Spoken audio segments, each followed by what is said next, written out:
Welcome to the Benzino Podcast, where we're calling a spade a spade. Great to be here with you guys today. The only question that now remains, will the owners call the players' bluff? The players saying, we're not going to budge. We're not going to move.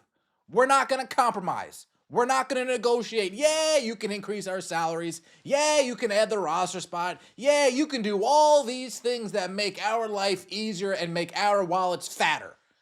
But if we don't get that 30% of rev share prior to expenses, well, we're going to call a strike.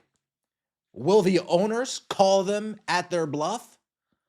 Let's find out. Please like the video. Let me know your thoughts in the comments section below and subscribe to the channel. That would mean so much to me. Sophie Cunningham comes out and says the WNBA currently is a joke. We're going to talk about it. Breanna Stewart saying, if we don't get what we want, we're striking. We're going to talk about it. Let's start with Sophie Cunningham, shall we? Soph Baller gives her perspective on where WNBA CBA negotiations are currently at. We had a big old meeting this week.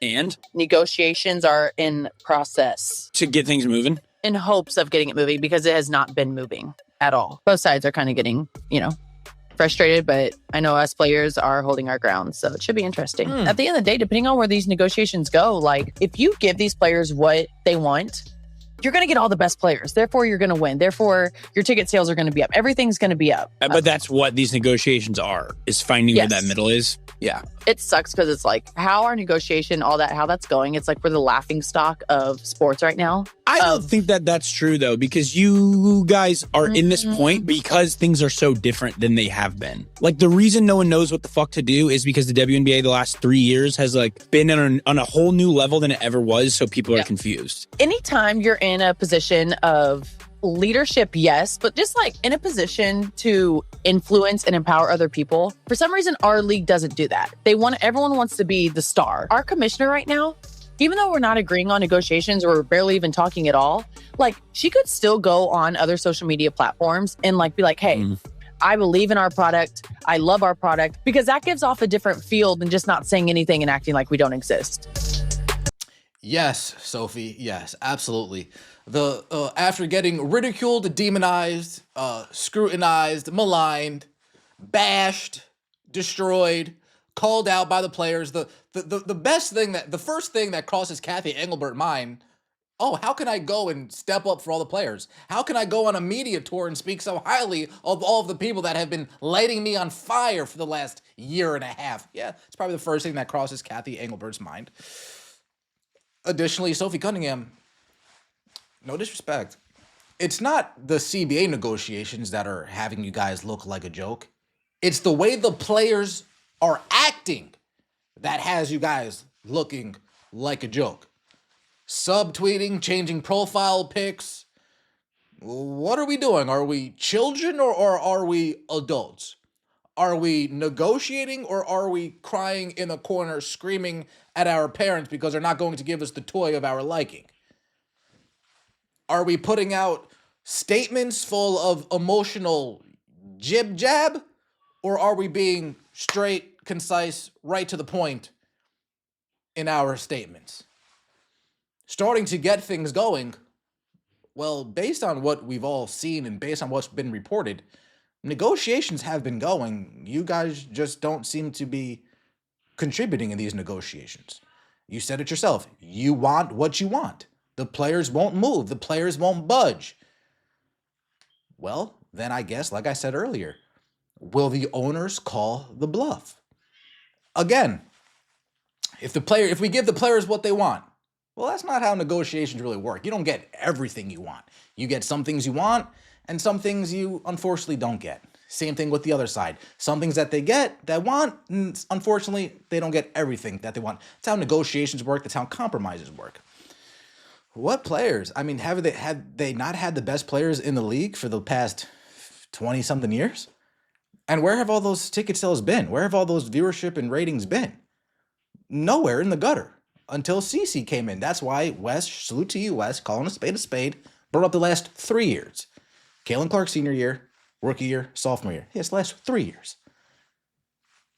Guys got to conduct yourselves in a more professional manner.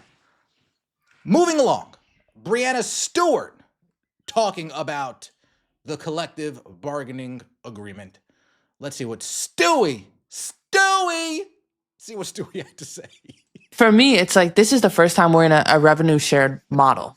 So before it was like, I'm sorry, Stewie. See what Stewie had to say. For me, it's like this is the first time we're in a revenue shared model.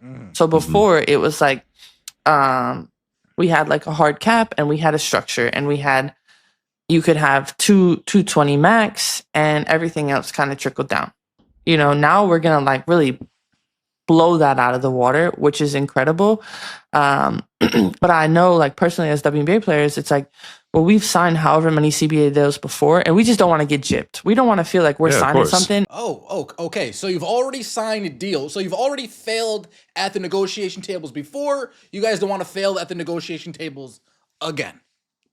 Okay, fair enough. Let's go. And we're actually getting like screwed because now we know how much you need us. We see the valuations between all the teams and all the things and the expansion fees. And it's like, no, there's a lot of money behind this. So like, don't forget to pay us too.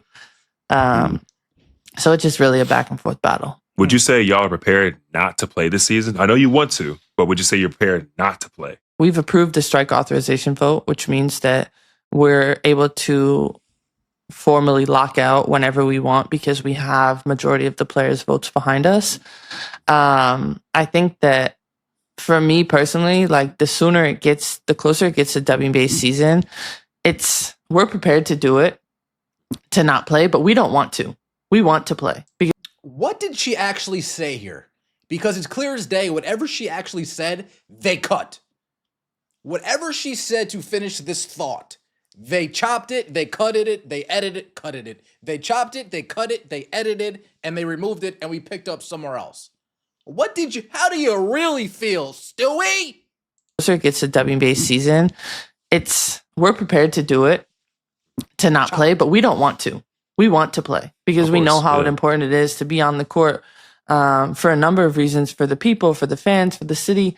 But it'll be something that's really tough if push comes to shove, because like you said, you're comparing apples to oranges. The W and the NBA, like contracts are vastly different. Very skewed, yeah. So it's like, yeah, the top 10, maybe 15 players can survive without a W contract. Right. But the rest, it's like, no, you don't want to go that much without getting paid. I feel like the PA is doing a great job of making sure that we have like the amenities and the resources. And if we don't get what we want, we will sit out. But we don't want to do that. If we don't get what we want, we will sit. And that goes to the question I initially had. Are the owners willing to call their bluff? We've said this numerous times here on this channel. You don't want to play in this league? Fine. Fine. Owners can go two ways. You don't want to play in this league? Fine. One, we're shutting down. See ya. Peace. You don't want to play in this league? Fine. Caitlin Clark, you want to play here? Oh, okay, you can play here. Sweet. Anybody else want to play here? Come on, we'll forget the old players union. We'll start a new players union. Caitlin Clark could be the president and the head or whatever it is, and we'll start fresh. We'll start a riot. We'll get replacement players in there. I'm telling you right now, they wouldn't miss a beat. Nobody would even notice. Nobody would even notice. Oh, are these replacement players? Yeah. Oh, I had no idea. I had no idea these were replacement players. If they do lock out, if they do strike, if they do strike, all this for nothing.